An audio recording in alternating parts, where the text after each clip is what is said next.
그럼 뉴욕 회담 얘기를 다시 해보죠. 회담 직후에 폼페이오 장관이 기자들에게 설명한 내용을 보면 여러 가지를 유추할 수 있습니다. 취재 기자와 숨은 뜻을 보겠습니다. 정재윤 기자, 북미 실무 협상이 잘 되고 있다고는 하지만 내용이 공개가 안 되고 있습니다. 기자회견문에 좀 더 보이는 게 있을까요?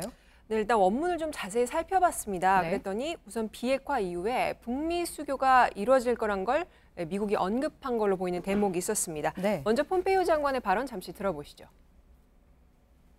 The proposed summit offers a historic opening for President Trump and Chairman Kim to boldly lead the United States and the DPRK into a new era of peace, prosperity, and security.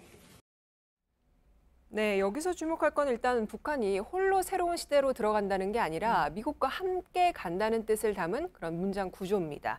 이외에도 이 미국과 북한 주민들이 함께 우정과 협력으로 정의된 미래를 만들 수 있다 이런 표현도 있었는데요. 즉 단순히 북한이 비핵화를 하면 미국이 체제 보장을 해준다 이런 개념이 아니라 비핵화를 시작으로 북미 간의 새로운 관계가 시작될 수 있다 이런 의미로 분석됩니다. 네, 그러니까 비핵화를 북미가 같이 해나간다는 거를 강조한 걸로 보이는데 체제 보장 얘기도 있었죠. 그렇습니다. 일단 폼페이오 장관의 발언 역시 들어보시죠. 네.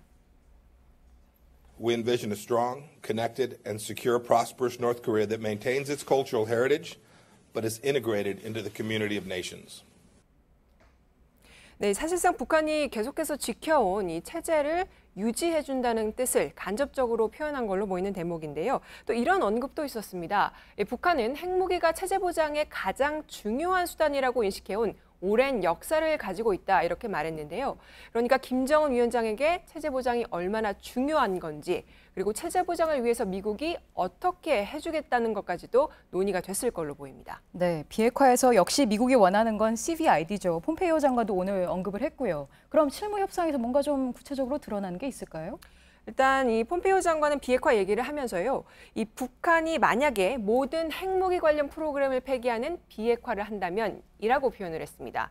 미국이 북한의 핵탄두부터 ICBM까지 뭘 어떻게 폐기하라는 언급은 있었을 걸로 보이는 대목입니다. 네. 다만 이 부분에 있어서는 여전히 북미 간에 이견이 있는 걸로는 보입니다. 네, 정확히 어떤 지점에서 이견이 있다는 건가요? 이 앞에 소개해드린 문장을 보면요. 여기에 이어서 이런 얘기를 합니다. 북한을 이 방향으로 설득을 할 수 있다면 이렇게 얘기를 하는데요. 네. 즉 모든 핵무기, 핵 프로그램 폐기는 미국이 북한을 여전히 설득해야 하는 부분이라는 그런 뜻입니다. 네. 앞서 서복현 기자 리포트로 봤지만 이런 상황에 오늘 김정은 위원장은 단계적인 해법을 강조했습니다. 이건 어떻게 봐야 될까요? 일단 김정은 위원장이 폼페이오 장관과의 기자회견 후에 발언한 건데요. 이 새로운 정세 하에서 새로운 방법으로 각자 이해에 충만되는 해법을 찾아 단계적으로 풀어나가며 라고 말을 했습니다. 네. 즉 여기서 말하는 단계적 해법은 이 미국이 현재 선호하고 있는 일괄 타결 방식과는 좀 간극이 느껴지는 그런 대목이긴 합니다. 네. 이 한 외교 소식통이 이 구체적인 부분에 있어서는 여전히 입장차가 좁혀지지 않아서 협상이 좀 더딘 것 같다 이렇게 설명을 했는데 이 다음 주에도 판문점에서 실무 접촉은 계속 될 걸로 보입니다. 어쨌든 이 김정은 위원장의 친서가 트럼프 대통령에게 전달이 되면 북미 회담 여부와 관련한 최종 결론도 곧 날 걸로 보입니다. 네, 정재윤 기자였습니다.